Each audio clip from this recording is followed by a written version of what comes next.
बिछ गई सियासी विसार, खेला जा रहा है सियासी खेल, जारी है वार पलटवार। शह और मात के खेल में बनाई जा रही है रणनीति, कौन पड़ेगा किस पर भारी, ये कभी भी सिर्फ हस्तक्षेप.com पर अमलेंदु उपाध्याय के साथ। फेसबुक लाइव में आप लोगों का स्वागत है। आज मेरी आत्मकथा का चौथा एपिसोड। श्रीवार हम लोगों ने जेएनयू पर बातचीत शुरू की थी और जेएनयू के कई पक्षों की चर्चा की थी उसमें मैंने।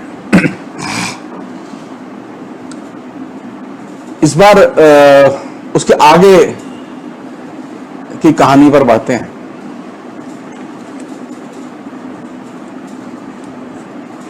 ये थोड़ी सी जो कहानी अभी मैं आपको सुनाने जा रहा हूं, ये थोड़ी सी उलझन भरी है।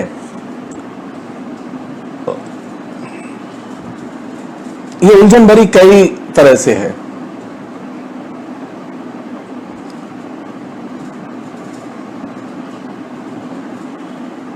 पहली चीज ये कि जवाहरलाल नेहरू विश्वविद्यालय में जब से पीएन श्रीवास्तव वाइस चांसलर बने और उनके एक जोड़ीदार और थे एमएस अगवानी, जो प्रो वाइस चांसलर थे, इन दो लोगों की टीम थी और ये दो लोगों की टीम बहुत ही सुचिंतित ढंग से इसने जेएनयू के जो प्रगतिशील स्ट्रक्चर था, उसकी एडमिशन पॉलिसी, वहां के छात्र शिक्षकों के बीच के संबंध, वहां के छात्र शिक्षक कर्मचारियों के बीच के संबंध, इन सब चीजों पर बहुत सुचिंतित ढंग से हमले शुरू किए।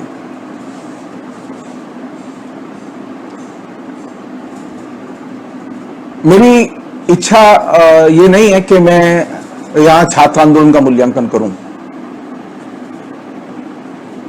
क्योंकि मेरे पास में बहुत सारी चीजें नहीं है अभी जो छात्र आंदोलन का मूल्यांकन करने के लिए जरूरी होती हैं। मेरी बहुत सारी चीजें स्मृति से गायब भी हो चुकी हैं, भूल चुका हूं मैं। लेकिन एक चीज है जिसे मैं शेयर करना चाहता हूं आपसे, वो ये कि जेएनयू में जब पीएन श्रीवास्तव वाइस चांसलर बने और जेएनयू के पहले के जो वाइस चांसलर थे, उनके बीच में जमीन आसमान का अंतर है। अभी जो जेएनयू वाइस चांसलर हैं जगदीश कुमार, वो जितने क्रूअल हैं और छात्र शिक्षक विरोधी हैं, लोकतांत्रिक परिवेश के विरोधी हैं, पीएन श्रीवास्तव और एमएस अगवानी तकरीबन वैसे ही थे, बल्कि इससे भी ज्यादा खराब थे। और ये मैं बात कर रहा हूं आपसे उस दौर की जबकि जेएनयू बहुत ही लिबरल माना जाता था।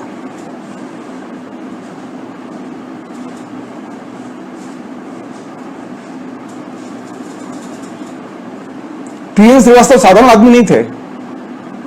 पीएन श्रीवास्तव जो है वो हिंदुस्तान की जो एजुकेशन पॉलिसी चलती रही है अभी तक, उस एजुकेशन पॉलिसी के आर्किटेक्ट थे, उसकी कमेटी के चेयरमैन थे।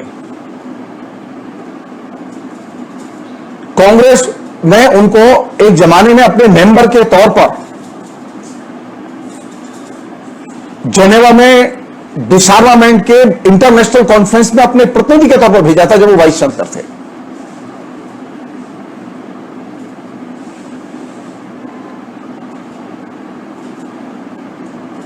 जबकि वो पेश इस तरह से आते थे कि उनका कांग्रेस से कोई लेना देना नहीं है, जबकि वो वाइस चांसलर रहते हुए उन्होंने जेनेवा में डिसआर्मामेंट के इंटरनेशनल कॉन्फ्रेंस को अटेंड किया और कांग्रेस के डेलीगेशन के मेंबर के तौर पर अटेंड किया।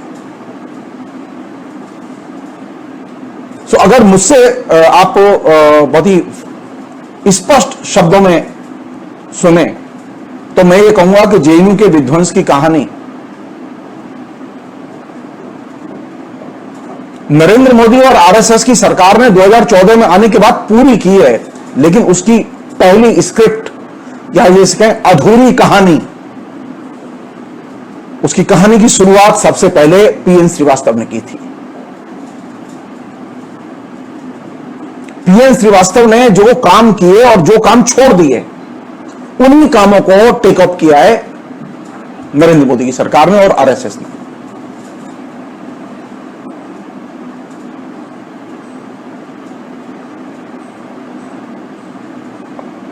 रिकॉर्ड रहा है ये पीएन श्रीवास्तव के वाइस चांसलर बनने के पहले तक। पीएन श्रीवास्तव की टीम में एमएस अगवानी से, जो प्रो वाइस चांसलर थे, और एमएस अगवानी और पीएन श्रीवास्तव दोनों की ये एक तरह से रंगा बिल्ला टाइप जोड़ी थी, बहुत ही भयानक थी।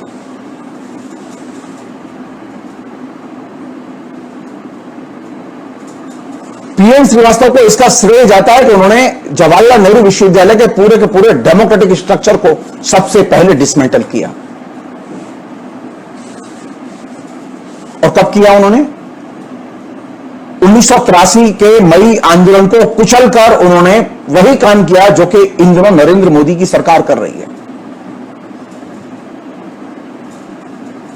एक साधारण सी चीज थी जिस पर कि आराम से वाइस चांसलर कंसीडर कर सकते थे, लेकिन उन्होंने एक साधारण सी मांग विद्यार्थियों की नहीं मानी। एक विद्यार्थी का जबरदस्ती एक हॉस्टल से ट्रांसफर किया गया।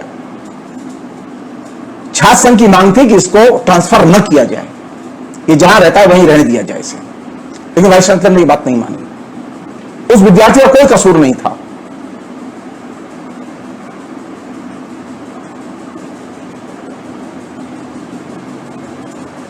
सिर्फ वार्डन की शिकायत पर यह बात वाइस चांसलर के दिमाग में आई और इस हद तक बढ़ गई,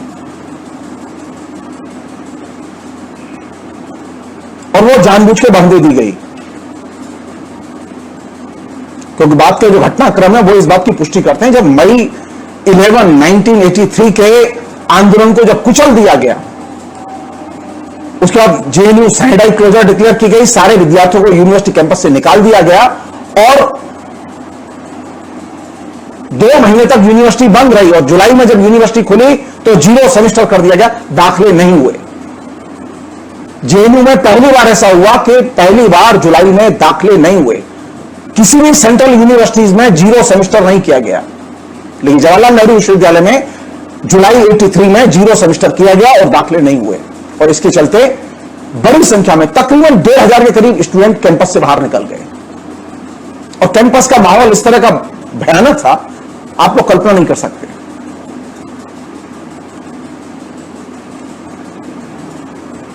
छात्र संघ को इतने बड़े पैमाने पर उत्पीड़ित किया गया और इतने बड़े पैमाने पर छात्रों के ऊपर केस लगाए गए कि वे कल्पना के बाहर हैं। आज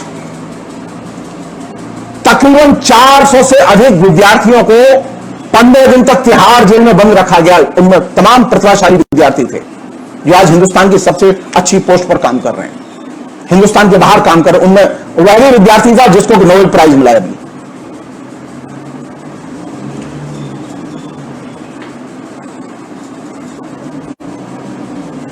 और सैनिटाइज क्लोजर के बाद जब यूनिवर्सिटी खुली और 0 सेमेस्टर कर दिया गया कि नो एडमिशन, हॉस्टल्स के रूल बदल दिए गए, एडमिशन पॉलिसी बदल दी गई। अनेक विद्यार्थियों को 2-2, 3-3, 4-4 साल के लिए रेस्ट्रिकेट करके निकाल दिया गया।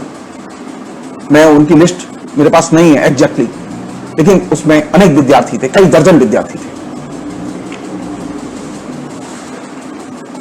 और 400 से अधिक विद्यार्थियों के ऊपर 18 से ज्यादा केस पुलिस ने फेक केस फाइल किए। इन केसेस में बलात्कार तक के केस थे।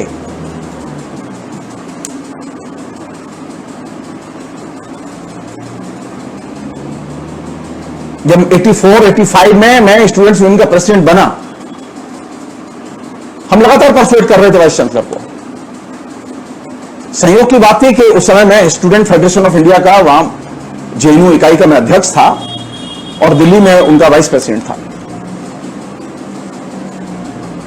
कोई शिक्षक नहीं है जिसके घर हम रोए और गिड़गिड़ाए ना हो मदद के लिए।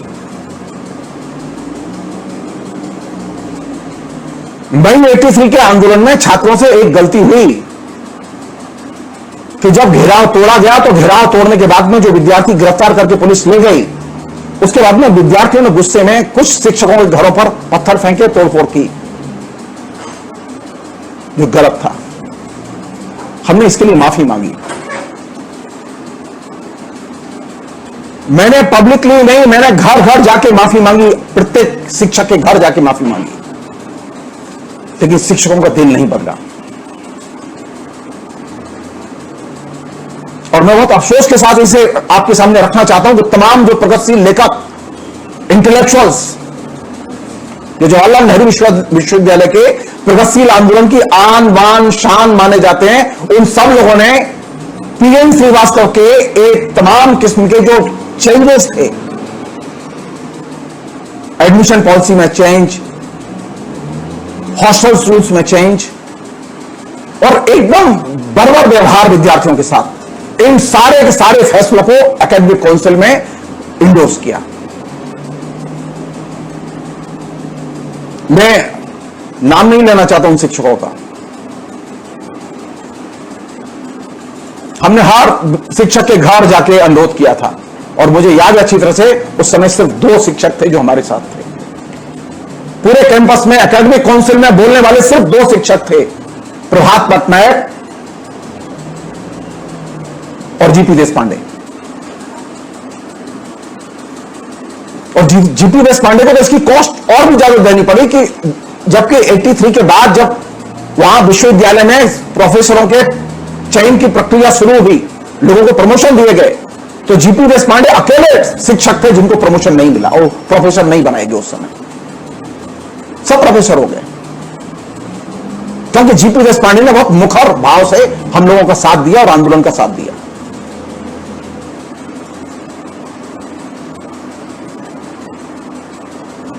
तो जवाहरलाल नेहरू विश्वविद्यालय के जो एथॉस है, जिसे हम डेमोक्रेटिक एथॉस कहते हैं, उस डेमोक्रेटिक एथॉस में क्या था ऐसा जिसको कि हम क्यों मिला रहे थे और छोड़ने को तैयार नहीं थे। मैंने उसकी एक पहलू की चर्चा आपसे की थी कि पिछले एपिसोड में मैंने आपसे चर्चा की थी कि किस तरह से जवाहरलाल नेहरू विश्वविद्यालय की डेमोक्रेटिक परंपराएं रही हैं और वहां पर छात्रों के छात्र संघ का निर्माण एक सबसे महत्वपूर्ण उपलब्धि है।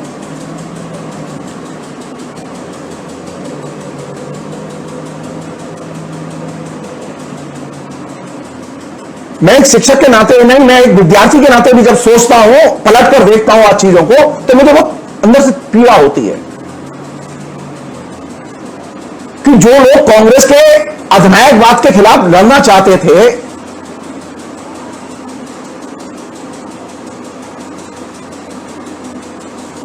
'77 में कांग्रेस के अधिनायकवाद के खत्म होने के बाद एकेडमिक काउंसिल में छात्रों का रिप्रेजेंटेशन सम्मानित ढंग से वापस क्यों नहीं हुआ? हम सिर्फ नॉमिनेटेड होकर रह गए, पहले इलेक्टेड थे।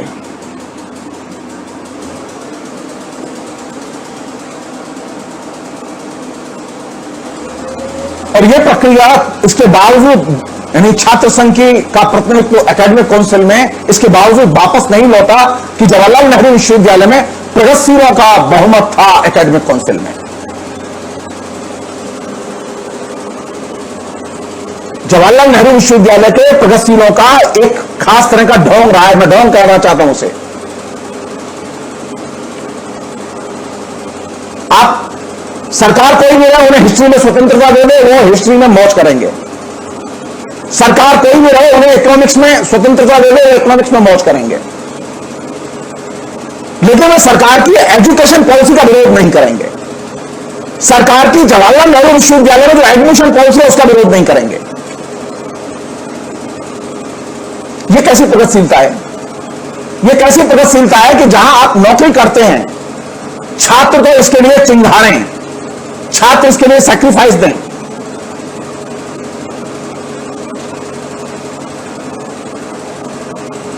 लेकिन शिक्षक एक कदम आगे नहीं जाएंगे, और अधिकतर शिक्षक वे थे जो कि प्रगतिशील आंदोलन से नहीं, सीपीआई से जुड़े हुए थे।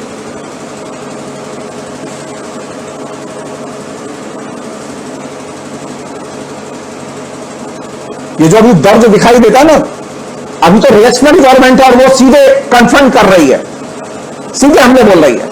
लेकिन पीएन श्रीवास्तव के समय तो कांग्रेस की सरकार थी, केसी पंत जैसा लिबरल व्यक्ति शिक्षा मंत्री था, उसके बाद में नरसिम्हा राव शिक्षा मंत्री रहे। नरसिम्हा राव के जमाने में सबसे ज्यादा सीरियस उत्पीड़न हमने झेला, जिस नरसिम्हा राव की अभी प्रशंसा की जा रही है और फूल मालाएं चढ़ाई जा रही हैं। सवाल किया जाना चाहिए ये कि नरसिम्हा राव ने जो एजुकेशन पॉलिसी का मॉडल पीएन श्रीवास्तव के जरिए हिंदुस्तान के सामने पेश किया, उस मॉडल से हिंदुस्तान को लाभ हुआ या नुकसान हुआ? मेरी कोई मोहब्बत नहीं है कांग्रेस से और मेरी कोई मोहब्बत नहीं बीजेपी वालों से भी। मूल्यांकन तो किया जाना चाहिए। मैं एक घटना बता रहा हूं आपको, उससे आप स्थिति का अंदाजा लगा सकते हैं। पीएन श्रीवास्तव के नेतृत्व में जब नई शिक्षा नीति का दस्तावेज जिस दिन प्रेस कॉन्फ्रेंस करके जारी किया गया भारत सरकार की तरफ से, हमने उसी दिन कैंपस में रात को सेमिनार रखी। मैं स्वयं पीएन श्रीवास्तव से मिलने गया और उनसे मैंने दस्तावेज कहा कि एक कॉपी हमें भी दीजिए और आप हमारे सेमिनार में आइए और आप बोलिए। पीएन श्रीवास्तव राजी हो गए इसके लिए। तो पीएन श्रीवास्तव भी सेमिनार में थे और मुनीर सरोजा जो दस्तावेज बनाने वाली कमेटी थी उसके मेंबर थे, मुनीर सरोजा भी थे। और हमारी तरफ से तापस मजूमदार थे जो एजुकेशन के बड़े विद्वान थे और जाकिर हुसैन सेंटर में जवाहरलाल नेहरू विश्वविद्यालय में पढ़ाते थे। हम लोगों के लिए सबसे बड़ा एसेट था तापस मजूमदार। और आपको जान के आश्चर्य होगा, तापस मजूमदार में फर्स्ट सेमिनार थी वो हिंदुस्तान में न्यू एजुकेशन पॉलिसी पर, क्योंकि दोपहर में 1:30 बजे वो पॉलिसी जारी की गई और रात को 9:30 बजे हमने सेमिनार रखी थी। तापस मजूमदार ने पब्लिकली,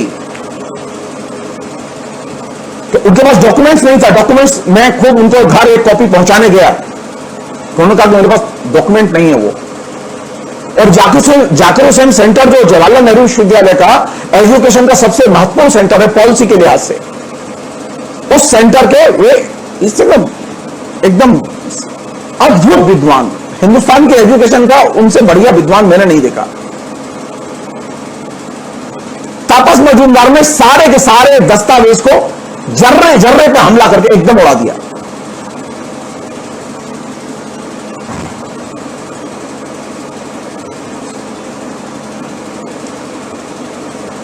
सवाल मेरा यह है कि जब जवाहरलाल नेहरू विश्वविद्यालय के वाइस चांसलर के नेतृत्व में हिंदुस्तान में नई एजुकेशन पॉलिसी लागू की गई, तो वो नई एजुकेशन पॉलिसी जवाहरलाल नेहरू विश्वविद्यालय के आइडियल के अनुरूप थी या उसके विपरीत थी?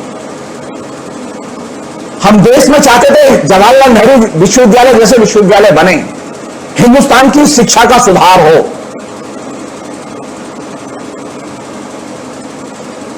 लेकिन एकदम डिफरेंट आइडिया से वो पूरी की पूरी पॉलिसी लॉन्च की गई।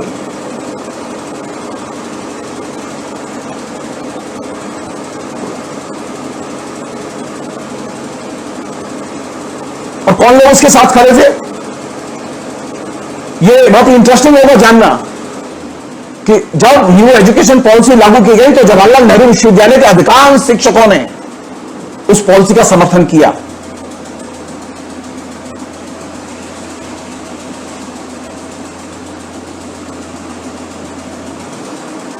जवाहरलाल नेहरू विश्वविद्यालय एक दिन में बर्बाद नहीं हुआ है, इसकी बर्बादी की नींव रखी पीएन श्रीवास्तव और एमएस अडवाणी ने।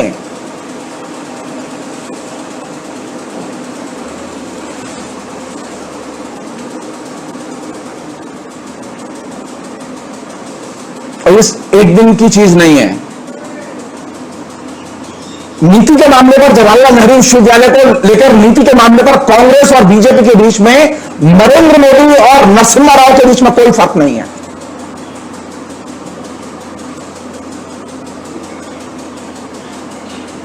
मैं एक छोटा सा उदाहरण दे रहा हूं जिससे आप उस जटिलता को समझ सकें कि किस मुश्किल में हम लोग काम करते थे।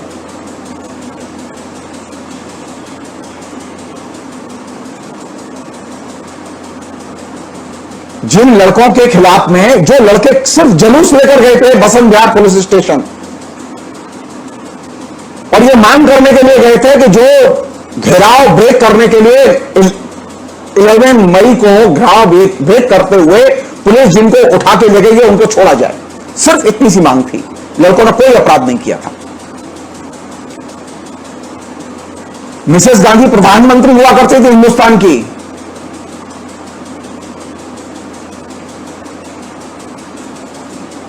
मुझे एग्जैक्टली नाम याद नहीं आ रहा, मेरे ख्याल में केसी पंत या नरसिम्हा राव में से किसी के पास चार्ज था उस समय, उस पर भी केसी पंत थे शिक्षा मंत्री। सारा का सारा ऑपरेशन नरसिम्हा राव ऑपरेट कर रहे थे। जो विद्यार्थी बसंत विहार थाने पर जुलूस लेकर गए, वे विद्यार्थी सीधे गिरफ्तार करके तिहाड़ जेल भेज दिए गए 15 दिन की रिमांड पर। 400 विद्यार्थी थे। ये वो विद्यार्थी थे जो जीवन में जिन्होंने कोई क्राइम नहीं किया और उनके ऊपर 18 केस लगाए गए। इनमें हत्या और बलात्कार तक के केस थे।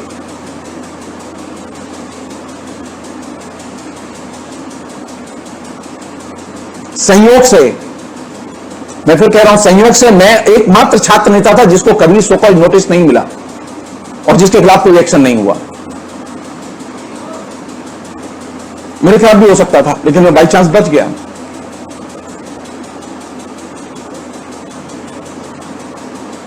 हमने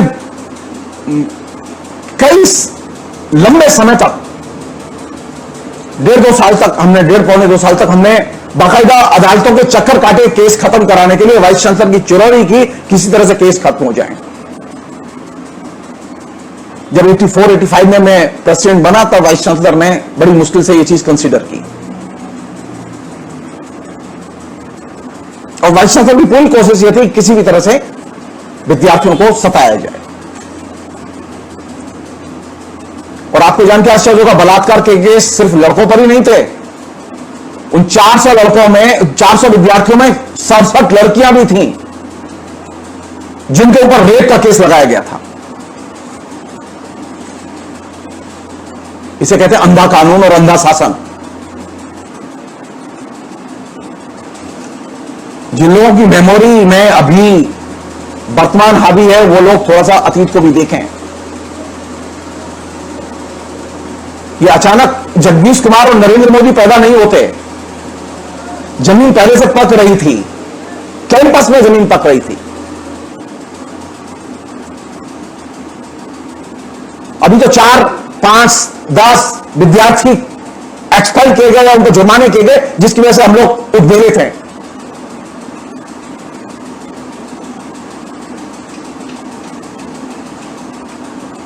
डेढ़ साल से अधिक समय तक मैंने 400 विद्यार्थियों के कोर्ट में हाजिरी दी है।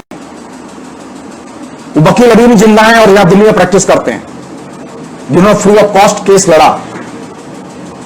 और पॉलिसी इश्यूज पर हमारे सारे केस जिन्होंने फ्री ऑफ कॉस्ट लड़े, उन 2 वकीलों का नाम जिन्होंने मदद की हमारी, उनका नाम लेना बहुत जरूरी है मेरे लिए। उन्होंने कभी फीस नहीं ली।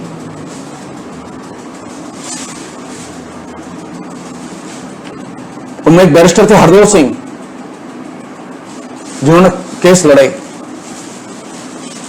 और दूसरे वकील वे थे जो कि बहुत ही नामी वकील थे अपने, और कमिटमेंट के लिए बहुत विख्यात थे, जिन्होंने शाहबानो का केस लड़ा था।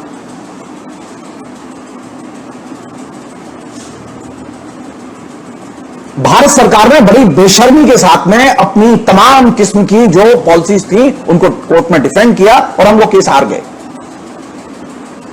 तो आज जब नरेंद्र मोदी की सरकार वो पॉलिसियां चेंज करेगी और उसी रास्ते पर ले जाएगी जिस रास्ते पर किसी जमाने में नरसिम्हा राव ले गए थे, शताब्दी वर्ष है ना नरसिम्हा राव का, तो याद तो करना चाहिए कि क्या बिस बोते गए थे नरसिम्हा राव जवाहरलाल नेहरू विश्वविद्यालय के लिए खासतौर पर।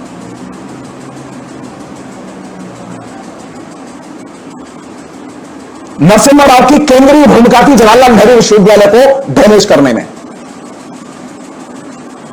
आपको तो बाबरी मस्जिद की याद आती है और चिंता होती है। मेरे लिए बाबरी मस्जिद से भी ज्यादा मूल्यवान था जवाहरलाल नेहरू विश्वविद्यालय। क्यों नहीं हम लोग बहस करते? कि जवाहरलाल नेहरू विश्वविद्यालय ने कांग्रेस के शासन में क्या खोया और क्या पाया। बहस तो की जानी चाहिए। कांग्रेस के लोगों से पूछा जाना चाहिए कि उन्होंने ये बदतमीजियां क्यों की।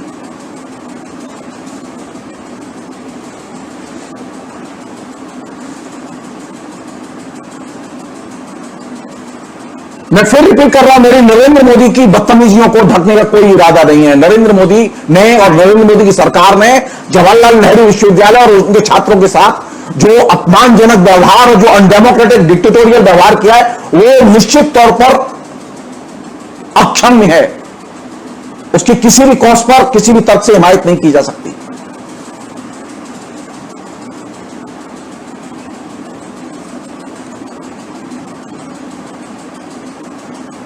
आप सोचिए, एक व्यक्ति जो जवाहरलाल नेहरू विश्वविद्यालय का वाइस चांसलर हो, वो हिंदुस्तान को कैसी एजुकेशन पॉलिसी देगा?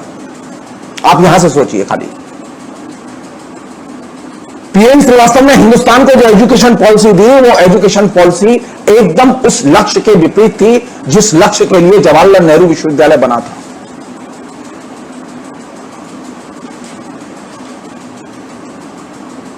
और संयोग से वो पॉलिसी उसी समय आई जिस समय शिक्षा मंत्री नरसिम्हा राव थे।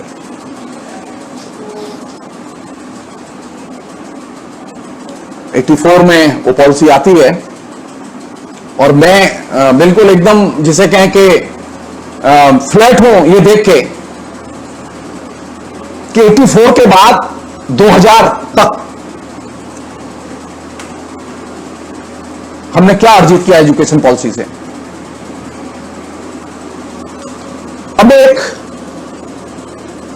इसका मूल्यांकन करें लोग कि जो एजुकेशन पॉलिसी पीएन श्रीवास्तव के नेतृत्व में तैयार करके इंप्लीमेंट की गई, उस एजुकेशन पॉलिसी के पीछे लाने के पीछे कोई रैशनल था, कोई ऐसा रैशनल था जिससे कि हिंदुस्तान की जनता को बहुत ही ज्ञानात्मक तौर पर लाभ होता।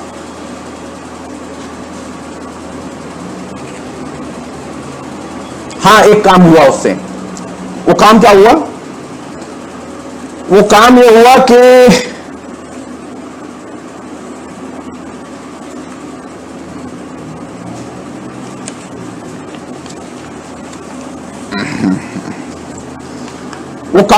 कि एजुकेशन का पूरा ढांचा ही बदल गया और इंफेसिस बदल गया।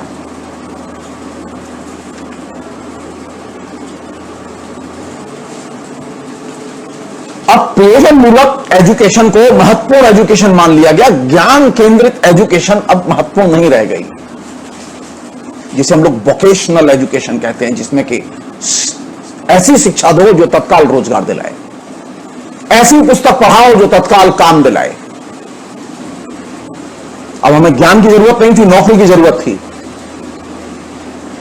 और ये जो शिफ्ट था, ये बहुत मेजर शिफ्ट था और इसने पूरे के पूरे एजुकेशन के चरित्र को ही बदल दिया और पूरे के पूरे एजुकेशन को एक तरह से नोट्स और कैरियर की एजुकेशन में कन्वर्ट कर दिया। और यहां से पूरे के पूरी शिक्षा का एक तरह से पतन शुरू होता है। हम पढ़ते इसलिए नहीं है कि हमें नौकरी चाहिए, हम पढ़ते इसलिए हैं क्योंकि हम ज्ञान के क्षेत्र में समानता अर्जित करना चाहते हैं। हमारे देश में ज्ञान के क्षेत्र में असमानता बड़े पैमाने पर है। शिक्षा का मकसद है ज्ञान के क्षेत्र में समानता अर्जित की जाए, शिक्षक और विद्यार्थी के बीच में ज्ञानात्मक समानता पैदा की जाए। लेकिन नरसिम्हा राव के नेतृत्व में जब वो शिक्षा मंत्री थे, जो एजुकेशन पॉलिसी लाई गई जिसमें कि 84 के बाद वोकेशनल एजुकेशन और प्रयोजनमूलक शिक्षा पर इस कदर जोर दिया कि ज्ञान उसमें अब कहीं बचा ही नहीं।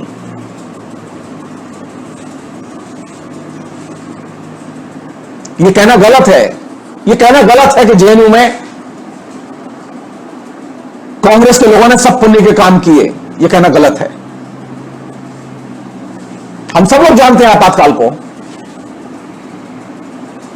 शाह कमीशन में शिकायतें दर्ज हैं जवाहरलाल नेहरू विश्वविद्यालय के छात्रों की, और सब लोग जानते हैं कि इमरजेंसी में ही छात्रों का जो प्रतिनिधित्व था एकेडमिक काउंसिल में, इलेक्टेड प्रतिनिधि के तौर पर उस प्रतिनिधित्व छीना गया। और वो आज तक वापस नहीं आया।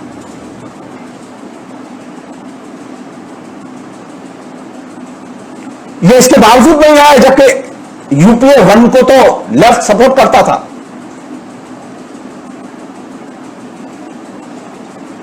जवाहरलाल नेहरू विश्वविद्यालय में जो सोकॉल्ड प्रगतिशील प्रोफेसर हैं, उनसे सवाल किया जाना चाहिए कि छात्रों के अधिकार पर हमला हुआ, छात्रों का अधिकार छीने गए, आपने उसे वापस कराने के लिए क्या किया? मुझसे पूछे लोग, मैं बताऊंगा क्या किया उन्होंने। उन्होंने कुछ नहीं किया सिवाय कांग्रेस की चमचागिरी करने के।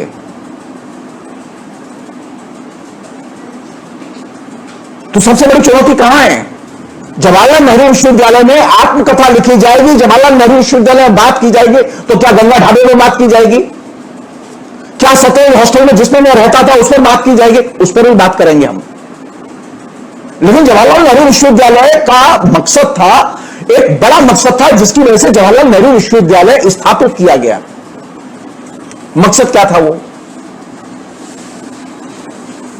क्यों मैं पीएन श्रीवास्तव को एक महत्वपूर्ण एकेडमिक अपराधी के तौर पर देखता हूं मैं? क्यों मैं एक महत्वपूर्ण एकेडमिक अपराधी के तौर पर एमएस अगवानी को देखता हूं मैं? ये मैं अपने निजी अनुभव के आधार पर कह रहा हूं मैं आपसे, क्योंकि मैंने उनके हाथ से निर्दोष विद्यार्थियों का कत्ल होते देखा है, निर्दोष विद्यार्थियों को उत्पीड़ित होते देखा है।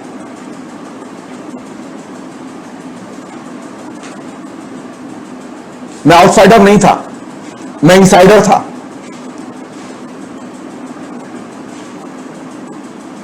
मैं 80-81 में वहां बोर्ड ऑफ स्टडीज का मेंबर था, मैं काउंसलर था, मैं वहां कंटिन्यूअसली छात्र आंदोलन का हिस्सा रहा हूं, मैं कंटिन्यूअसली एक रेगुलर विद्यार्थी रहा हूं, एक अनुशासित विद्यार्थी रहा हूं। मैंने एक अनुशासित छात्र नेता की तरह काम किया, मुझे कभी कोई सोकॉल्ड नोटिस नहीं मिला, मैंने कभी कोई कानून नहीं तोड़ा। मैं 1 साल एकेडमिक काउंसिल का भी मेंबर रहा हूं और मैं स्टूडेंट यूनियन का प्रेसिडेंट भी रहा हूं। इस नाते मैं अपने अनुभव के आधार पर कह रहा हूं मैं आपसे। यह गलत है, यह कहना गलत है कि जवाहरलाल नेहरू विश्वविद्यालय में वामपंथी प्रोफेसर भरे पड़े हैं। गलत है यह कहना। मेरे समय में 600 शिक्षक थे, लेकिन 600 शिक्षक में मुश्किल से 10 शिक्षक भी कम्युनिस्ट पार्टी के मेंबर नहीं थे। वो किस पार्टी के हो बाकी लोग मैं नहीं जानता, लेकिन कम्युनिस्ट पार्टी के नहीं थे। ये गलतफहमी है, ये एक वास्तविकता है, तथ्य है इसके। सीबीआई की कोई पुरानी फाइल उठाए, पब्लिक अकाउंट कमेटी की पुरानी रिपोर्ट्स उठाए 1981, 82, 83 की, उसमें ये रिकॉर्ड में दर्ज है कि किस तरह से एक बड़े पैमाने पर कुछ शिक्षक, जिनमें से एक शिक्षक का तो भारतीय जनता पार्टी के साथ में डायरेक्ट संबंध था, वो एकेडमिक उनके एग्जीक्यूटिव काउंसिल के मेंबर थे, बाद में वो राज्यसभा मेंबर बने। जवाहरलाल नेहरू विश्वविद्यालय में ऐसे 1 दर्जन के करीब शिक्षक थे जिनको सीआईए फंड देता था। ऐसे लोग थे जिनको सीआईए डायरेक्ट फंड देता था और उनका काम नहीं था हर रोज कम्युनिस्ट विरोधी आंदोलन करना, कम्युनिस्ट विरोधी दिल्ली में पोस्टर लगाना, और यह काम बड़े सिस्टमैटिक तरीके से चल रहा था।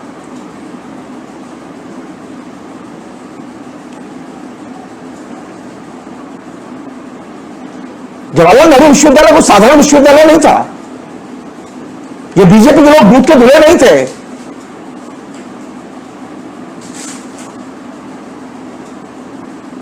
हमने बाकायदा अपने नाम से उस जमाने में, मेरे पास अभी है नहीं, अपने नाम से बाकायदा उस जमाने में पर्चे निकाले हम लोगों ने, अपने संगठन की तरफ से पर्चे निकाले, हमने छात्रों को शिक्षित किया। वहां ऐसे भी लोग रहे हैं जो कि सीआईए के लिए काम करते रहे, ऐसे भी लोग रहे हैं जो डायरेक्ट कांग्रेस के लिए काम करते रहे। गिनती के कम्युनिस्ट थे, गिनती के। जैसा कि मैंने आपसे कहा, मैं 2 नाम बता रहा हूं आपको, प्रभात पटनायक और जीपी देशपांडे, जिन्होंने एकेडमिक काउंसिल में खड़े होकर हमारे पक्ष में आवाज बुलंद की। हमें तो सपोर्ट के लिए लोग नहीं मिलते थे। मेजॉरिटी लोग एकेडमिक काउंसिल में खड़े होकर वो चाहे वो हिस्ट्री डिपार्टमेंट के हो, चाहे वो सोशियोलॉजी डिपार्टमेंट के हो, चाहे वो एजुकेशन के हो, चाहे वो लैंग्वेज के हो, चाहे वो नंबर सिंह हो, सब खड़े होके पीएन श्रीवास्तव के जी हुजूरी में खड़े होते थे और वे जो भी बड़बड़ कदम उठाते थे उसका भी समर्थन करते थे। और पीएन श्रीवास्तव के समर्थन के बड़बड़ कदमों का समर्थन करने वालों में नंबर सिंह थे तो बिपिन चंद्रा भी थे। और यह चीज मेरे लिए चिंता की चीज है। हमने बार बार अनुरोध किया कि सर ऐसा मत कीजिए, यह अच्छा नहीं है, लेकिन हमारी सर ने मानी नहीं, न बिपिन चंद्रा ने मानी न नंबर सिंह ने मानी। तो जिन लोगों के लिए लगता हो कि नंबर सिंह बहुत महान इंटेलेक्चुअल हैं, वो इंटेलेक्चुअल तो तब होता है ना जब आप एकेडमिक्स में, जब आप प्रशासन में आप अपनी एक्सरसाइज करते हैं। एक इंटेलेक्चुअल का मतलब खाली ये नहीं कि वो किताब कितनी अच्छी लिखता है, सेमिनार में भाषण कितना अच्छा देता है, लेकिन जब जहां वो पद पर होगा वहां उसकी परीक्षा होगी। आप एकेडमिक काउंसिल में एकेडमिक काउंसिल के मेंबर की तरह आप क्या भूमिका अदा करते हैं? आप बोर्ड ऑफ स्टडीज में बोर्ड ऑफ स्टडीज के मेंबर की तरह, बोर्ड ऑफ स्टडीज के चेयरमैन की तरह यानी डीन की तरह क्या भूमिका अदा करते हैं? इससे तय होगा कि आप प्रगतिशील है कि नहीं है।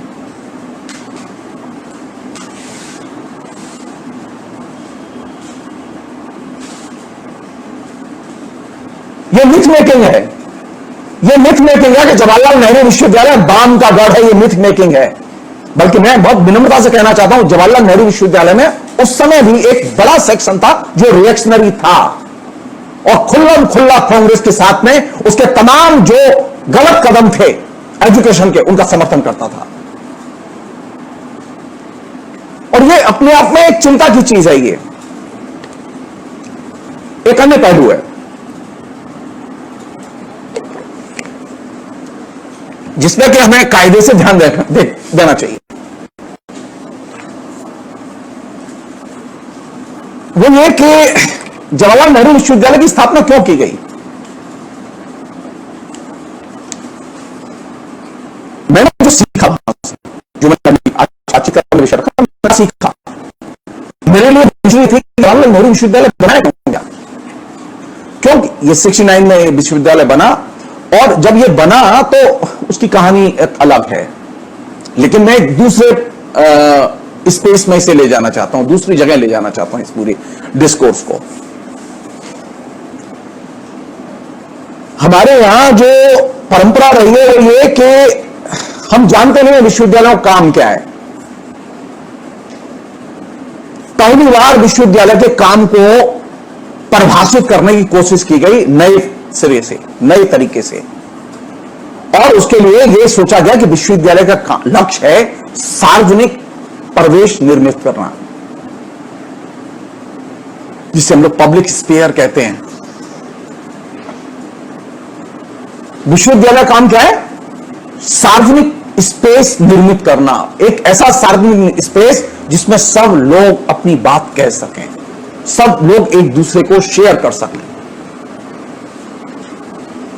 हमारे यहां जो विश्वविद्यालय थे वहां सार्वजनिक स्पेस निर्मित करने की कोई परंपरा ही नहीं थी। विश्वविद्यालय तो थे, पढ़ाई होती थी, ज्ञान होता था, ज्ञान बढ़ता था, चला जाता था, लेकिन सार्वजनिक स्पेस आधुनिक अर्थ में कैसे निर्मित किया जाए इसकी कोई परिकल्पना पहले नहीं थी। तो जवाहरलाल नेहरू विश्वविद्यालय को कंसीव किया गया ओरिजिनली इस लक्ष्य को अर्जित करने के लिए कि कैंपस के अंदर और कैंपस के बाहर कैसे इंटेलेक्चुअल्स के लिए, शिक्षकों के लिए, बुद्धिजीवियों के लिए, विद्यार्थियों के लिए एक सार्वजनिक स्पेस पैदा किया जाए, और एक ऐसा सार्वजनिक स्पेस जिसमें वो हार्मोनी के साथ। जवाहरलाल नेहरू विश्वविद्यालय में कहीं वायलेंस नहीं हुआ, ये तो इधर आने की, बीजेपी के आने के बाद में ही वायलेंस आया है। वहां ज्यादा मतभेद रहे हैं लोगों के, 10-10 घंटे 20-20 घंटे डिबेट चली है जनरल बॉडी मीटिंग में, जिसमें सैकड़ों विद्यार्थियों ने पार्टिसिपेट किया है। वहां लगातार जो यूनियन में लीडरशिप है वो अनेक बार लगातार जनरल बॉडी में हारी है, लेकिन इसके बावजूद बहस चली है, कभी झगड़ा नहीं हुआ। एक ऐसा सार्वजनिक स्पेस जिसमें कि तीखे प्रश्नों पर वैचारिक बहस की जा सके, ऐसा सार्वजनिक स्पेस जिसमें कि पॉलिसी के इश्यूज पर पब्लिक डिबेट की जा सके, एक ऐसा सार्वजनिक स्पेस जिसमें कोई किसी भी किस्म की असमानता ना हो, ना स्त्री पुरुष के बीच में असमानता हो, ना पुरुष पुरुष के बीच में असमानता हो, ना स्त्रियों के बीच में असमानता हो, सब लोग एक साथ रहें। आपको जान के आश्चर्य होगा, इनिशियली तो लड़के लड़कियां एक ही हॉस्टल में रहते थे, एक ही फ्लोर पर रहते थे, एक ही बिल्डिंग में रहते थे। जिस समय पहली बार गए हॉस्टल बने, लड़कियों के लिए अलग बना और लड़कों के लिए अलग बना, लड़कियों ने बाकायदा प्रोटेस्ट किया, जुलूस निकाले कि हम अलग नहीं रहेंगी, हम लड़कों के साथ रहेंगी। लड़के डर के मारे किवाड़ बंद करके अपने कमरे में बैठे हुए थे, डर के मारे बाहर नहीं निकले लड़के। लड़कियों ने बाकायदा लड़कों के, क्योंकि यूनियन ने ये चीज कंसीडर की कि नहीं, लड़कियां अलग हॉस्टल में रहेंगी और लड़के अलग हॉस्टल में रहेंगे, और उस समय यूनियन एसएफआई की थी। लड़कियों ने बाकायदा प्रतिवाद किया और बहुत शानदार जुलूस निकाले, क्योंकि ये डिस्क्रिमिनेशन का भाव था ही नहीं कि लड़कियां अलग रहेंगी लड़के अलग रहेंगे। लेकिन एसएफआई के लोगों ने उस समय सही कहा था कि नहीं, अगर एक बार तो हम लोग साथ रह लेंगे, बाद में कोई हिंदुस्तान में कोई अपनी बेटी यहां पढ़ने के लिए नहीं भेजेगा। हिंदुस्तान की जो स्थिति है उसमें अलग रहना जरूरी है, और ये पब्लिक स्पेस भी हम लोग बनाएंगे। तो इनिशियल स्टेज में जब जवाहरलाल नेहरू विश्वविद्यालय की शुरुआत हुई तो वहां कोई भेद ही नहीं था, वहां जेंडर भेद नहीं, वहां कोई किसी भी किस्म का आइडियोलॉजिकल भेद नहीं, और लगातार सिर्फ तरह तरह के विवाद और बातें, तरह तरह की आइडियोलॉजिकल चर्चाएं।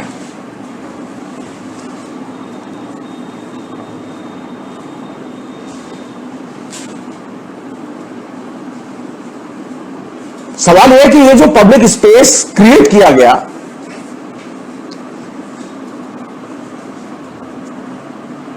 इसमें बौद्धिक चीजें ज्यादा थी, इंटेलेक्चुअल डिस्कोर्स की चीजें ज्यादा थी। बहुत देर में, बहुत बाद में, ये खासतौर पर ये जो इमरजेंसी के बाद इसमें ये शिफ्ट आता है कि इसमें गैर बौद्धिक चीजें आनी शुरू होती हैं, और ये जो अपने पीएन श्रीवास्तव आते हैं, ये तो उसको पूरा एकदम नॉन इंटेलेक्चुअल एक्टिविटी से भर देते हैं। तो जेएनयू को जो कंसीव किया गया, जेएनयू को कंसीव करते समय ये एक बहुत बड़ी चीज थी कि सार्वजनिक स्पेस ऐसा तैयार किया जाए जिसमें कि इंटेलेक्चुअल डिस्कोर्स अधिक से अधिक हों, बुद्धिजीवी खुल के अपने सामाजिक, राजनीतिक, आर्थिक सरोकारों को व्यक्त करें, छात्रों और शिक्षकों के बीच में दुनिया के हर समस्या पर बातचीत के लिए खुला मैदान हो, खुली जगह हो। जब 79 में मैं जेएनयू गया, पहली बार दाखिला लिया मैंने, तो मैंने अपनी पार्टी की पहली मीटिंग अटेंड की। अब मैं बड़ा परेशान, मेरे लिए बड़ी चिंता। जेएनयू कैंपस में, पूरे कैंपस में चर्चा, और संगठन के अंदर भी चर्चा। किस बात की? चाइना की कम्युनिस्ट पार्टी की कांग्रेस हुई है, उस कांग्रेस में क्या क्या हुआ इस पर बहस हो रही है। मैं जानता ही नहीं था।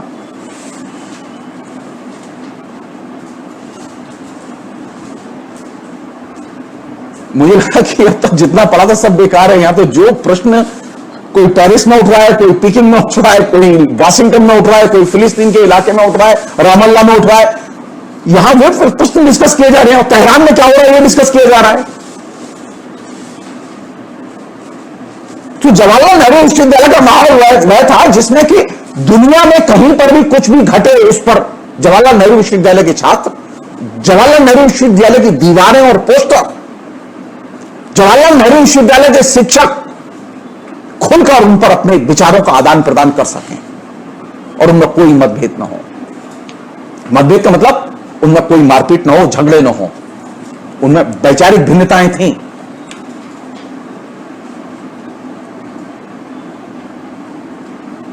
तो एक ऐसा कैंपस हमने कंसीव किया था, एक ऐसा कैंपस, एक ऐसा जवाहरलाल नेहरू विश्वविद्यालय क्यों भिन्न है? विश्वविद्यालय तो बाकी थे, वैसा ही विश्वविद्यालय बना देते, लेकिन वैसा विश्वविद्यालय बनाना नहीं चाहते थे। वे चाहते थे कि ऐसा विश्वविद्यालय बनाना जहां के एक ऐसा सार्वजनिक स्पेस हो जिसमें के विद्यार्थी, शिक्षक, इंटेलेक्चुअल्स हर तरह की समस्या को डिस्कस कर सकें। अब तो हालत यह हो रही है कि अगर आपने पाकिस्तान डिस्कस कर लिया है तो आपको जेल भेज देंगे। जवाहरलाल नेहरू विश्वविद्यालय इसके लिए नहीं था कि वहां किसी भी विषय पर पाबंदी लगाई जाए। आप पाकिस्तान के पक्ष में भी बोल सकते हैं, पाकिस्तान के विपक्ष में भी बोल सकते हैं। आप फिलिस्तीन के पक्ष में भी बोल सकते हैं, विपक्ष में भी बोल सकते हैं। आप अमेरिका के पक्ष में भी बोल सकते हैं, विपक्ष में भी बोल सकते हैं। यह आग्रह कभी नहीं रहा कि जवाहरलाल नेहरू विश्वविद्यालय में इन विषयों पर बात होगी, इन विषयों पर बात नहीं होगी। जवाहरलाल नेहरू विश्वविद्यालय का निर्माण ही इसी कॉन्सेप्ट के साथ हुआ कि विश्वविद्यालय का मतलब वहां सभी किस्म के विषयों पर खुल के बहस हो सकती है। इसलिए मैंने कहा कि उसके लिए एक नाम देना होगा हमें, एक सार्वजनिक परिवेश ऐसा निर्मित किया जाए जिसमें कि बुद्धिजीवी हर तरह के विचारधारात्मक टकरावों, अंतर्विरोधों, तनावों को साझा कर सकें, बोल सकें। और यही उसकी विशेषता थी जिसके कारण वो हिंदुस्तान के सभी विश्वविद्यालयों से अलग था। नया था, छोटा था, लेकिन अलग था। उसका कोई मैच नहीं था इलाहाबाद यूनिवर्सिटी के साथ में, उसका कोई मैच नहीं था बीएचयू के साथ में। एक छोटा सा उदाहरण दे रहा हूं मैं आपको। जवाहरलाल नेहरू विश्वविद्यालय अकेला ऐसा विश्वविद्यालय जिसमें कि टॉप टू बॉटम यानी एकेडमिक काउंसिल से लेके नीचे स्टूडेंट फैकल्टी कमेटी तक छात्रों का रिप्रेजेंटेशन था। अभी की क्या स्थिति मुझे नहीं मालूम।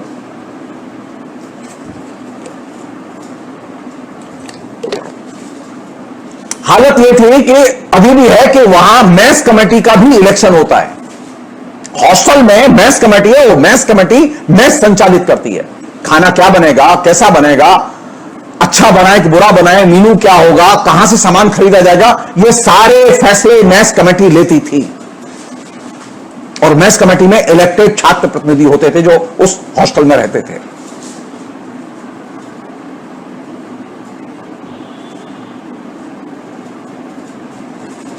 आप कल्पना करके देखिए, आप बीएचयू के हॉस्टल्स में जाइए, जवाहरलाल नेहरू विश्वविद्यालय के हॉस्टल्स में जाइए, आपको हॉस्टल्स की अंदर की रंगत देख के आपकी तबीयत खुश हो जाएगी और खाने की क्वालिटी देख के तबीयत खुश हो जाएगी कि जवाहरलाल नेहरू विश्वविद्यालय के छात्रों को कितना अच्छा खाना मिलता है और बीएचयू के लोगों विद्यार्थियों को कितना खराब खाना मिलता है। यह फर्क था। जवाहरलाल नेहरू विश्वविद्यालय की छात्र राजनीति में वही विद्यार्थी भाग लेते थे जो वहां छात्र के तौर पर रजिस्टर्ड हैं।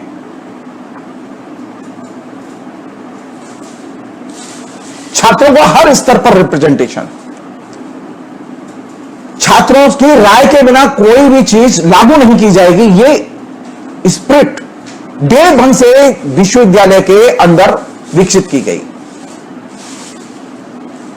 ये स्पिरिट तो कहीं नहीं है, पूरे देश में कहीं नहीं है, किसी विश्वविद्यालय में नहीं है। ये जो पूरब का जो ऑक्सफोर्ड है, इलाहाबाद विश्वविद्यालय, वहां पे भी नहीं है। जवाहरलाल नेहरू विश्वविद्यालय इस मामले में भिन्न है कि वहां छात्रों की शक्ति और छात्रों के लिए एक सुसंगत, स्वस्थ सार्वजनिक स्पेस क्रिएट किया जाए, परिवेश क्रिएट किया जाए।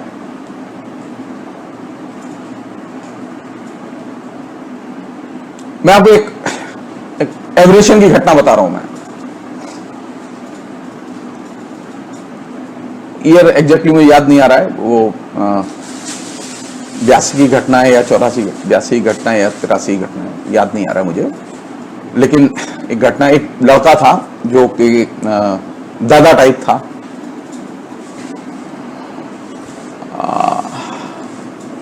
राजवीर सिंह हुड्डा,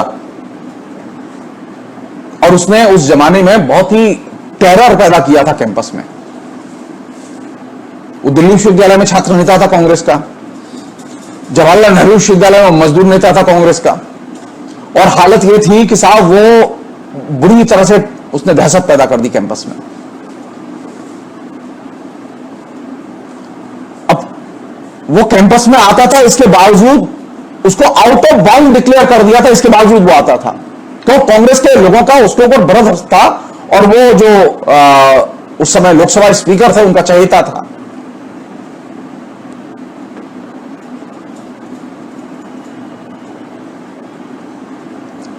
और बिल्कुल गाड़ी से आता था, एकदम नायक की तरह घुसता था, और सारे लोग कैंपस में परेशान हैं और सब लोग उसे खेल रहे हैं, और वो गाड़ी के ऊपर बैठा हुआ है, गाड़ी उसकी धक्का देके बाहर निकाल रहे हैं, और वो आराम से बैठा हुआ है, गाड़ी धक्का देके बाहर निकाल दी गई, और वो चला गया, कोई मार नहीं रहा है उसे, कुछ नहीं कर रहा है,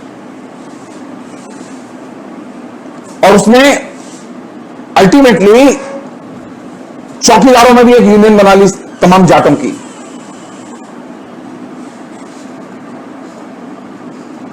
अब यहां कोई उसको गाली नहीं देना चाहता है, यहां कोई उसे मारना नहीं चाहता है, कुछ नहीं करना चाहता है उसके साथ, और वो जाने को तैयार नहीं है। और उसने एक ऐसी टेंशन पैदा की कैंपस में कि कोई भी आदमी उसके खिलाफ बोलने के लिए सब तैयार है, लेकिन उसके ऊपर कोई एक्शन लेने के तैयार नहीं। यूनिवर्सिटी ने भी एक्शन लिया, आउट ऑफ बाउंड डिक्लेयर कर दिया, लेकिन पुलिस उसे रोक ही नहीं पा रही है, सिक्योरिटी गार्ड उसे रोक ही नहीं पा रहे हैं।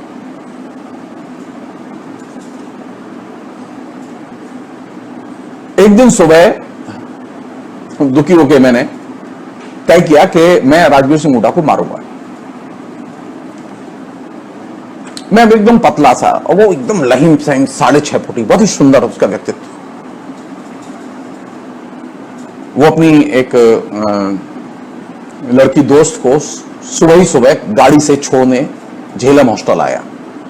मैं सतलज में रहता था और मेरे जस्ट कमरे के नीचे उसने थोड़ी सी दूर अपनी गाड़ी रोकी, और वो तो मैं अपने कमरे से लोहे की एक छड़ जो चेयर से निकाली थी, मैंने छड़ लेके मैं उसे मारने के लिए नीचे उतरा, और मैंने उसकी गाड़ी के आके सारे शीशे तोड़ दिए और वो भाग गया। और उसकी समझ में नहीं आया उसके ऊपर हमला किसने किया, क्योंकि जेएनयू में हमला करने की कोई कल्पना ही नहीं कर सकता था कोई। और मैं गालियां दे रहा था गंदी गंदी, क्योंकि जेएनयू कल्चर के खिलाफ था। आपको जानकर आश्चर्य होगा कि वो गया, फिर वो गेट के बाहर खड़ा रहा, फिर मैं जोर से गालियां देते हुए उसे वहां से गेट से खदेड़ने के लिए गया। दोनों तरफ विद्यार्थी बड़ी संख्या में शांति के साथ खड़े रहे, नो वायलेंस। अब वो 9 बजे मेरी क्लास होती थी नीचे डाउन कैंपस, तो मैं जब क्लास करने आया तो देखा वो फिर 9 बजे डाउन कैंपस आया, तो मैं अपने सेंटर से भागा और मैं उसे फिर चेज किया मैंने और कैंपस के बाहर निकाल दिया। अब वो घबरा गया कि कोई लड़का उसके पीछे पड़ गया। मैं एकदम डरने के लिए तैयार नहीं कि अब इसका बहुत हो गया, ये बहुत उत्पीड़ित कर रहा है लोगों को। वो दिन और आज का दिन है। मैं जब तक रहा राजवीर सिंह हुड्डा कैंपस नहीं आया, और जब एक बार रात को कैंपस आया तो विद्यार्थियों ने इतनी बुरी तरह से मारा कि उसे अधमरा करके फेंक दिया।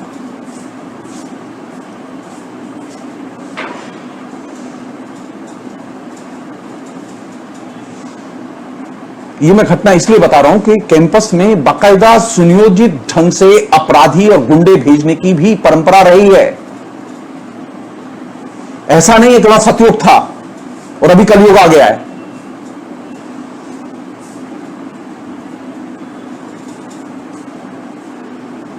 ये गलतफहमी है। उस समय भी असुविधाएं होती थी।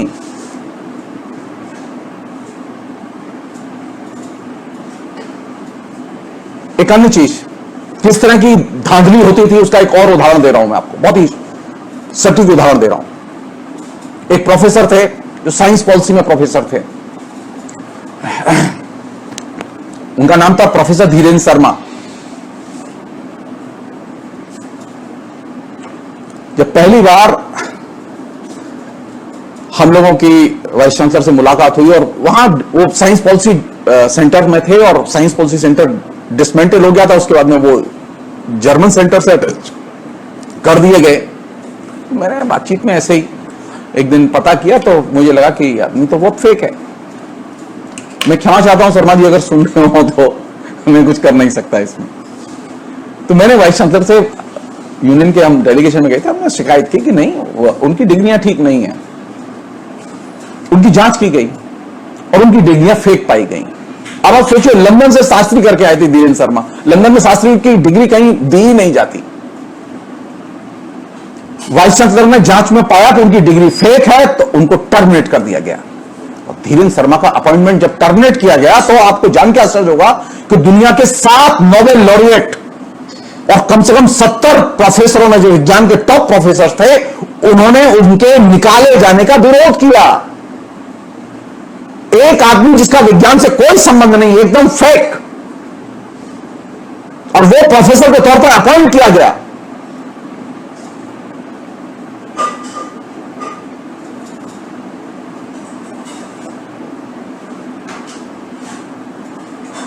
अनुभव तो हैं, कड़े अनुभव हैं, कटु अनुभव हैं। फेक अपॉइंटमेंट होते थे, पहले भी होते थे, लेकिन कम होते थे। धीरेन्द्र शर्मा क्लासिक केस है उसमें एक।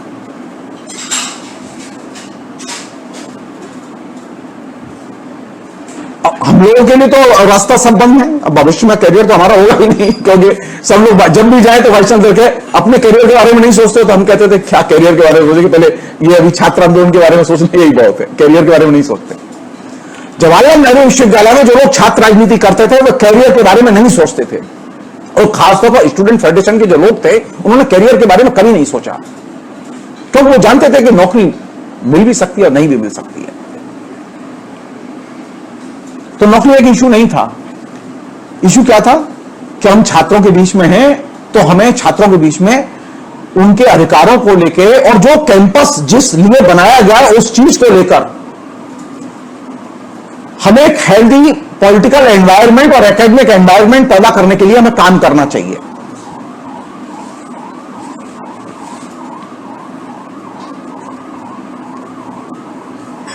एक और छोटी सी बात मैं शेयर करना चाहता हूं। जेएनयू में बहुत बर्बाद हुआ पैसा, उसमें साइंस के स्कूल्स पर सबसे ज्यादा पैसा बर्बाद हुआ था एक जमाने में।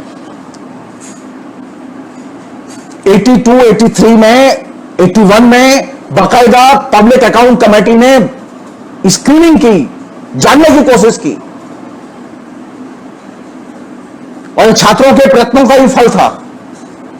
हम लोगों ने आपत्ति की थी इस बात पर कि साइंस पर जितना वह पैसा खर्च होता है उसका रिटर्न नहीं है।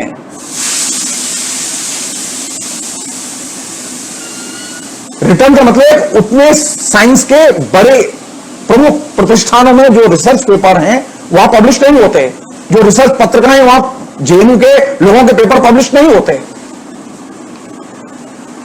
सोशल साइंस में पब्लिश होते हैं और दूसरी जगह पब्लिश होते हैं, लेकिन साइंस में पब्लिश नहीं होते थे। और ये हमारा जोर किस बात पर था? हमारा जोर इसी बात पर था क्योंकि वाइस चांसलर वहीं से आता था। मैं जो चीज आपसे शेयर करना चाहता हूं यह कि जेएनयू में सब कुछ सुनहरा नहीं रहा है। जेएनयू में एक अच्छी खासी संख्या ऐसे शिक्षकों की रही है जो डफर थे, आज भी डफर हैं। 50% से अधिक शिक्षक ऐसे थे जो कि डफर थे,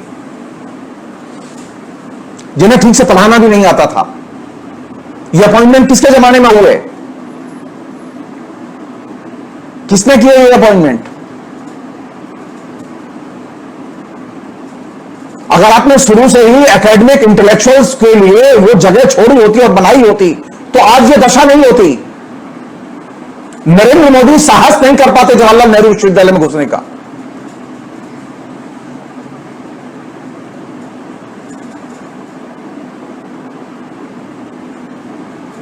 ये चीज चिंता की है मेरे लिए कि जो चीज, जैसे मैंने कहा ना कि पीएन श्रीवास्तव ने जो अपना अधूरा लक्ष्य छोड़ा था उसे पूरा किया जगदीश कुमार ने।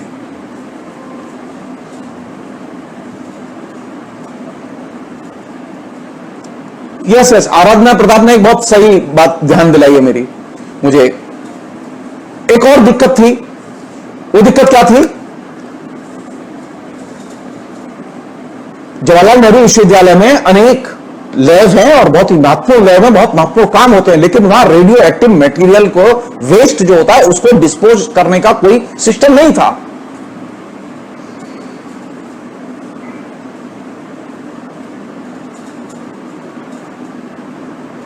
पहली बार प्रेस कॉन्फ्रेंस की हमने और ये चीज उठाई, मतलब मैंने अध्यक्ष काल में ये चीज उठाई। बहुत हंगामा हुआ, बॉम्बे से लोग आए,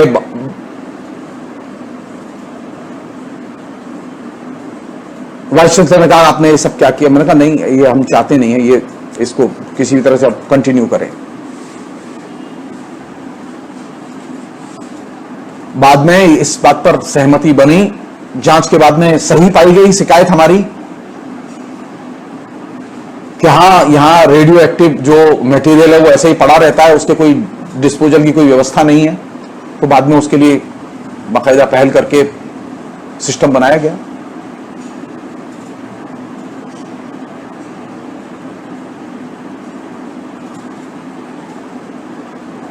जो सबसे जो इंटरेस्टिंग चीज है वो ये कि जवाहरलाल नेहरू विश्वविद्यालय का जो ऑब्जेक्टिव था वो ऑब्जेक्टिव सबसे पहले डैमेज किया पीएन श्रीवास्तव ने। आखिरी चीज आज की बातचीत में खाली हाँ, और वो एक दो हल्की बात कह के मैं ये खत्म करना चाहता हूं, वो ये कि मतलब हम लोग कैसे काम करते थे, छात्रों को कैसे विनोवर करते थे। जब दाखिले का समय था जुलाई में, तो दाखिले की लिस्ट लगी, तो वहीं जहां दाखिले की लिस्ट लगी हुई थी डाउन कैंपस में, वहां एडमिनिस्ट्रेटिव बिल्डिंग के इधर, तो वहीं चेयर लगा के बैठा हुआ था मैं। तो गाड़ी से एक लड़की उतरी और वो बहुत तेजी से अपना दाखिले की लिस्ट में नाम देखने के लिए गई। मैंने बहुत प्यार से उससे जाके पूछा कि आपका नाम क्या है, मैं देख दूं आपके लिए, मैं मदद करूं कुछ। तो उसने बहुत ही डर्टी लुक से मुझे देखा। उसे लगा कोई लुम्पेन जो है ना वो पीछा कर रहा है।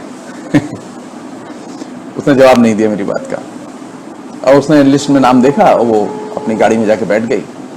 मैं फिर दोबारा उसके पास गया, मैंने कहा 1 मिनट रुकिए आप अपना, तो बोली मेरा नाम नहीं है। मैंने कहा आप मुझे नाम तो बताइए अपना, मैं देख देता हूं।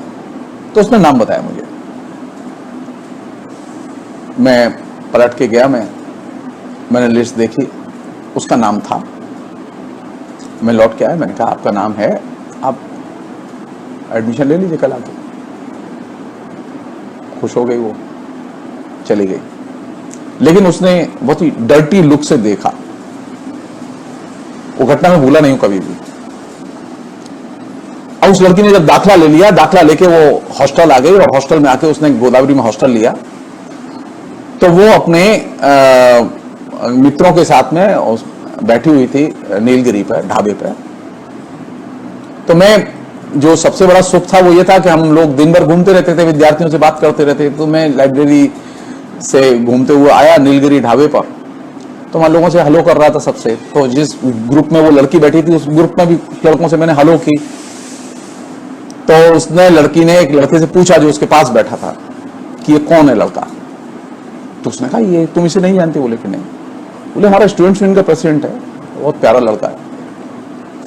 तो बोले कि यार गड़बड़ हो गई, मैं तो इस लड़के को बड़े खराब करके इससे व्यवहार किया मैंने।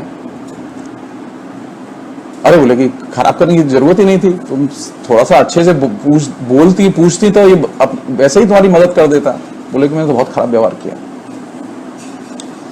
अब मैं जब तक नीलगिरी पे मैं चाय लेके मैं दूसरे लोगों से बात कर रहा था, वो लड़की आई उठ के और उसने कहा कि मैं 2 मिनट बात करूंगी आपसे। बात करो। तो उसने पहले तो अपने फर्स्ट डे के दुर्व्यवहार के लिए माफी मांगी। बोले कि मुझे बहुत दुख है और मैं आपसे माफी चाहती हूँ, वो मुझसे भूल से हो गई। फिर बोले कि आप मेरी काम में मदद करेंगे? मैंने कहा बोलो। तो बोले कि मैं आपके साथ गोलगप्पे खाना चाहती हूँ। मैंने कहा कि देखने वो लड़की बहुत सुंदर, बहुत स्मार्ट, बहुत समझदार। इस समय वो कहीं एम्बेसडर है वो लड़की, फॉरेन सर्विसेज में चुनी गई थी वो लड़की। तो मैंने कहा कि निश्चित। तो बोले कि आज ही चलिए ना आप। तब मैं राजी हो गया। तो मैंने अपने कॉमरेडों से कहा कि भाई आज थोड़ा सा देर से आ जाऊंगा, मैं अभी तो जा रहा हूं। मैं कैंपस के बाहर जाता था तो किसी को बोल के जाता था। अब मेरी मुश्किल यह थी कि मेरी जेब में 25 रुपए थे। अब मैं 25 रुपए में कुछ भी खाओ पियो जो भी करूं 25 रुपए से ज्यादा मैं खर्च करने की स्थिति नहीं थी। तो मैंने सबसे अच्छा तरीका ये निकाला कि मैं कैंपस से निकला पैदल बसंत विहार की तरफ, और बसंत विहार में एक जगह हमने गोलगप्पे खाए और लौटते समय नरूला से आइसक्रीम खाई और लौट आए। आइसक्रीम के पैसे उसने दिए, गोलगप्पे के पैसे मैंने दिए, और हम लोग 25 रुपए में हम कैंपस में लौट आए अच्छे से। और रास्ते भर हमने कोई राजनीति की बात नहीं की, दुनिया भर की इधर उधर की बातें करते रहे हम। 2-2.5 घंटे में हम लोग अपना समय पैसा दोनों खर्च करके और एक दूसरे का मन रखते हुए वापस लौट आए। और उसके वापस आने के बाद जो हुआ वो सबसे महत्वपूर्ण था। अब वो लड़की बोली कि आपको जब भी कोई काम की और मदद की जरूरत हो आप मुझे बताइएगा, मैं करूंगी। अब उसके साथ के जो 10 दोस्त थे जो कि हमारे एसएफआई के मेंबर भी थे, वो बोले कि हम इसे इतना समझा रहे थे, ये एसएफआई की मेंबर बनने के लिए तैयार नहीं थी, तुमसे क्या बात हुई इसकी? हम तो इतना राजनीति समझा रहे थे इसे। तो मैंने कहा हमारी तो कोई राजनीतिक बात हुई नहीं। तो बोले क्या हुआ क्या? मैंने कहा हुआ ये, गोलगप्पे खाए हमने और आइसक्रीम खाई और लौट आए कैंपस और अच्छी अच्छी बातें की, नो पॉलिटिक्स। जेएनयू की राजनीति में सबसे महत्वपूर्ण चीज थी आपकी गैर राजनीतिक भागीदारी, गैर राजनीतिक कम्युनिकेशन। जेएनयू में राजनीतिक कम्युनिकेशन से लोग संगठन के करीब कम आते थे और गैर राजनीतिक संगठन, गैर राजनीतिक सहयोग, गैर राजनीतिक बातचीत इससे करीब ज्यादा आते थे। बल्कि एक साधारण भाषा में कहें, सामान्य जो व्यवहार है आपका, जिसमें एक विचारधारा ऑपरेट नहीं करती, उस व्यवहार से लोग ज्यादा आकर्षित होकर करीब आते थे। और यह चीज बहुत ही महत्वपूर्ण थी। जो लोग सोचते हैं कि जेएनयू में लोग पॉलिटिकली कन्विंस होकर आते हैं, वो पॉलिटिकली कन्विंस होकर बहुत कम लोग आते थे, बल्कि गैर पॉलिटिकल रीजन से कन्विंस होकर लोग पॉलिटिक्स में ज्यादा पार्टिसिपेट करते थे और ज्यादा अच्छे ढंग से लॉन्ग पीरियड में तक पार्टी संगठनों में रहते थे। कारण जेएनयू का जो प्रवेश, जेएनयू का प्रवेश कैसा था? जेएनयू का प्रवेश ऐसा था जिसमें कि आप खुल के सार्वजनिक विषयों पर आप बहस कर सकते हैं, किसी भी विषय पर बहस कर सकते हैं और किसी से भी बहस कर सकते हैं और किसी को भी रोक के बहस कर सकते हैं।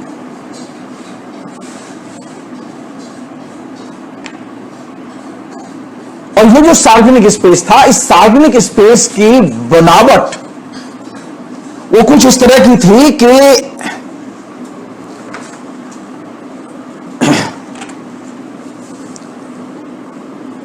इस सार्वजनिक स्पेस का जो लक्ष्य था वो ये था कि किसी भी तरह से जो सिविल सोसाइटीज के आइडियाज होते हैं, नागरिक समाज के जो समझ होती है, उस नागरिक समाज के पूरक की तरह काम किया जाए।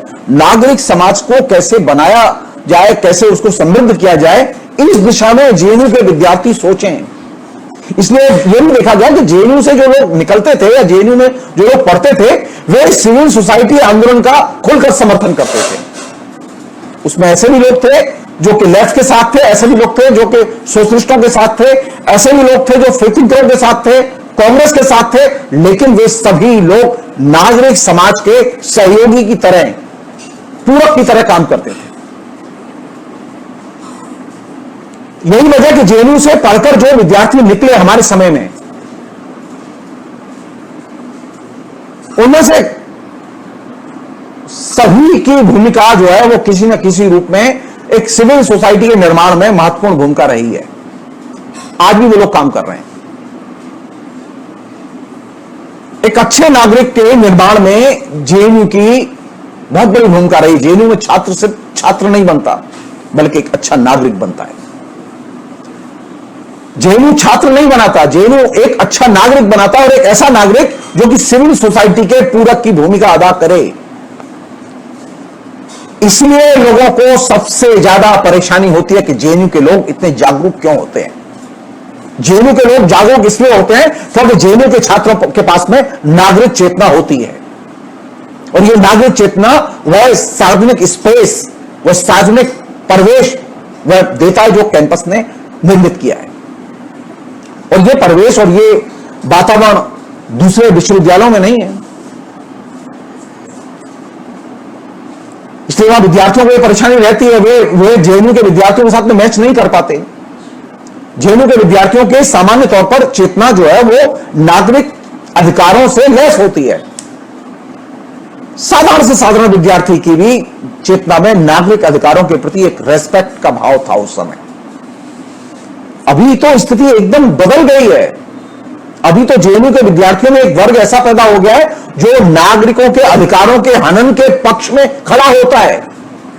और इसकी प्रक्रिया शुरू हुई कब? इसकी प्रक्रिया शुरू हुई पीएन श्रीवास्तव के जमाने से, क्योंकि सबसे पहले जेएनयू में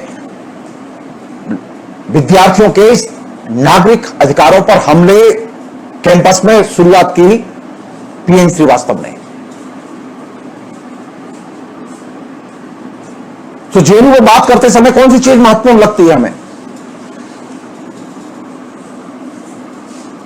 वो ये कि ये जो एजुकेशन है, एजुकेशन में किस तरह की संरचनाएं होंगी।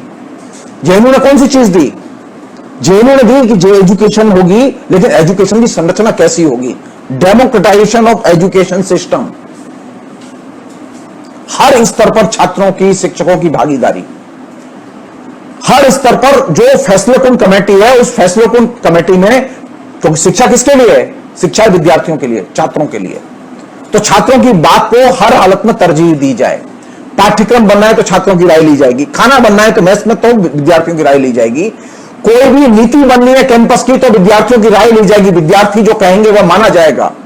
जेएनयू विश्वविद्यालय हिंदुस्तान का अकेला विश्वविद्यालय जहां अटेंडेंस नहीं लगती थी। जेएनयू विश्वविद्यालय अकेला विश्वविद्यालय जहां नकल के खिलाफ कोई कानून नहीं था, नकल होती ही नहीं थी। बिना अटेंडेंस रजिस्टर के 96%, 98% से अधिक विद्यार्थी कक्षाएं अटेंड करते थे। अनेक विभाग तो ऐसे थे जहां के सालों साल 100% अटेंडेंस रही है। पीएन श्रीवास्तव ने अपने जमाने में एक बार कोशिश की थी, जिस समय स्टूडेंट्स यूनियन का प्रेसिडेंट था। फ्रेंच की प्रोफेसर थी, प्रोफेसर कुंटे, उसके इनिशिएटिव पर उन्होंने ये कोशिश की कि अटेंडेंस कंपलसरी की जाए। हमने बहुत विरोध किया और इस विरोध का परिणाम यह निकला कि अटेंडेंस शुरू नहीं हो पाई। अब अटेंडेंस शुरू कर दिया उन्होंने। जैसे मैंने आपसे कहा ना, पीएन श्रीवास्तव के जो अधूरे सपने थे, उन अधूरे सपनों को पूरा करने का काम नरेंद्र मोदी कर रहे हैं।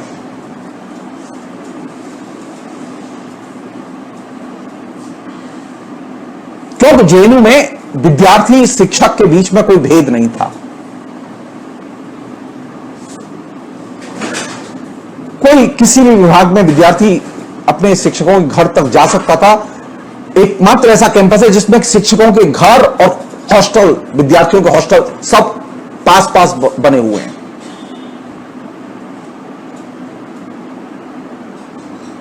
शाम को घूमते फिरते शिक्षक विद्यार्थी आराम से एक छोटा सा कमल कॉम्प्लेक्स जिसमें 4 या 5 दुकान आराम से मिल सकते थे, मिलते भी थे।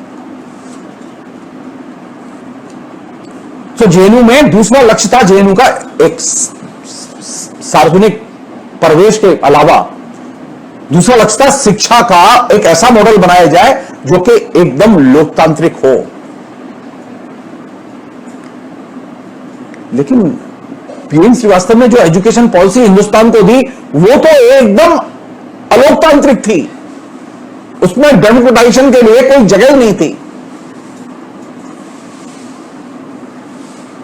ये जो ऑटोनोमस कॉलेज का जो कॉन्सेप्ट है उसका जनक वही पीएन श्रीवास्तव थे और उनकी एजुकेशन पॉलिसी थी, जिसने कि निजीकरण की दिशा में एक लंबी छलांग लगाई। ये जो अभी नरक है एजुकेशन का और हायर एजुकेशन का खास तौर पर, जवाहरलाल नेहरू विश्वविद्यालय स्थापित करते समय उच्च शिक्षा किस तरह की होगी ये लक्ष्य था। और उच्च शिक्षा होगी कैसी? जिसमें सार्वजनिक प्रवेश होगा, ज्ञान की टकराहटों से भरा हुआ, ज्ञान के उत्पादन, पुनरुत्पादन, शेयरिंग, सामंजस्य से भरा हुआ। कैरियर के लिए नहीं, नौकरी तो वैसे ही मिल जाएगी, पढ़ेंगे अच्छे से नौकरी मिलेगी। पढ़ना प्रमुख उद्देश्य था, पढ़ने के अलावा उसे शेयर करना, उसे सामाजिक जीवन में लागू कैसे किया जाए, इसके बारे में सोचना।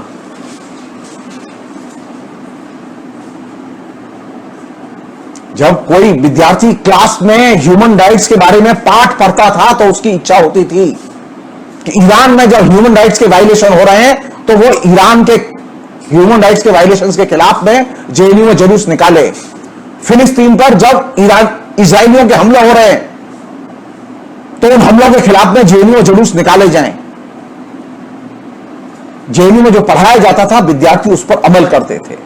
जेएनयू के एक वातावरण की एक खूबी थी कि वहां जिस विचार का निर्माण किया जाता था, जिस विचार की शिक्षा दी जाती थी, विद्यार्थी उस विचार का आचरण भी करते थे। और यही वजह थी कि जवाहरलाल नेहरू विश्वविद्यालय के विद्यार्थियों को सालों साल फुर्सत नहीं होती थी, राष्ट्रीय अंतर्राष्ट्रीय प्रश्नों पर बात करते रहते थे। वो उनकी चिंताएं अनंत थीं, क्योंकि दुनिया बहुत बड़ी है। उनकी चिंता यह नहीं थी कि नौकरी मिलेगी कि नहीं मिलेगी।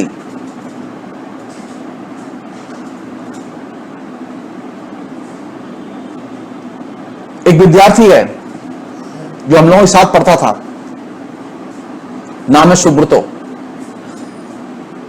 बेइंटा इंटेलिजेंट, यूरोपीय आर्थिक समुदाय के देशों का हिंदुस्तान में उससे बड़ा विशेषज्ञ कोई नहीं। छात्र जीवन में उसकी यह मेधा कि भारत सरकार ने उसे अपने यूरोपीय आर्थिक समुदाय के लिए जो डेलीगेशन सरकार का गया उसका मेंबर बनाया। हमारे लिए गौरव की बात थी। और वो इतना प्रतिभाशाली, जहां इंटरव्यू देने जाए वहां जो इस सामने बैठे हुए लोग हैं वो उससे कुछ नहीं जानते थे। उसके मुकाबले जो प्रोफेसर होते थे वो कुछ नहीं जानते थे। उसे नौकरी नहीं मिली बेचारे को। अल्टीमेटली वो किसी संस्थान में, सेंट्रल गवर्नमेंट के संस्थान में एक रिसर्चर की नौकरी करके जिंदगी यापन कर रहा है वो।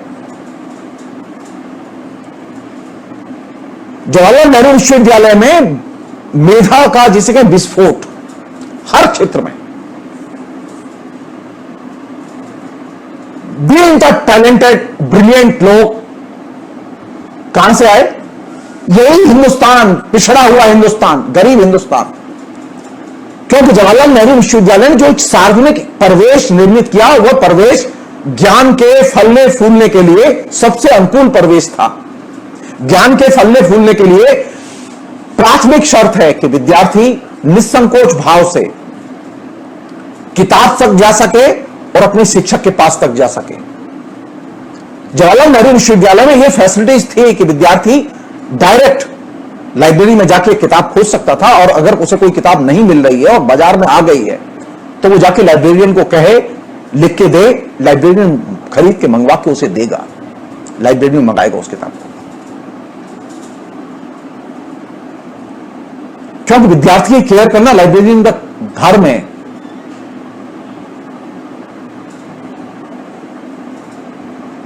कंसर्न, फीलिंग्स और एक्सपीरियंस, ये तीन चीजें थी जिनने कि जेएनयू को एकदम भिन्न किस्म के विश्वविद्यालय के रूप में निर्मित किया। जेएनयू के विद्यार्थियों के कंसर्न ग्लोबल होते थे। वो खाली मेस में रोटी मिलेगी कि नहीं मिलेगी, खाना मिलेगा कि नहीं मिलेगा, हॉस्टल में सुविधाएं हैं कि नहीं है, दाखला मिला है कि नहीं मिला है, ये खाली यहीं तक सीमित नहीं था। वो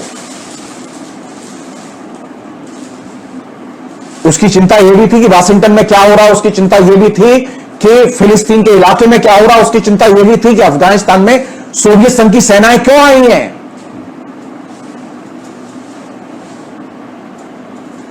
और उसकी जो अनुभूतियां थी वो एकदम भारतीय की स्ट्रांग अनुभूतियां थी। एक नागरिक की तरह सोचता था वो, और वो अपने अनुभवों को, अपनी फीलिंग्स को सबके साथ साझा करता था। इसीलिए वो एकदम भिन्न बनता था, क्योंकि उसके पास में बोलने के लिए, कहने के लिए बहुत कुछ होता था। तो जेएनयू ने जो चीज खोली वो क्या थी? उसने ज्ञान के अनंत विकल्प खोले, ज्ञान की शेयरिंग के अनंत विकल्प खोले। छोटा सा विश्वविद्यालय, अब वो विश्वविद्यालय सबसे ज्यादा संकटग्रस्त है, और इसकी संकट की शुरुआत होती है पीएन श्रीवास्तव के वाइस चांसलर बनने के बाद। फिलहाल इतना ही, बाकी बातचीत अगली बार। बहुत बहुत शुक्रिया।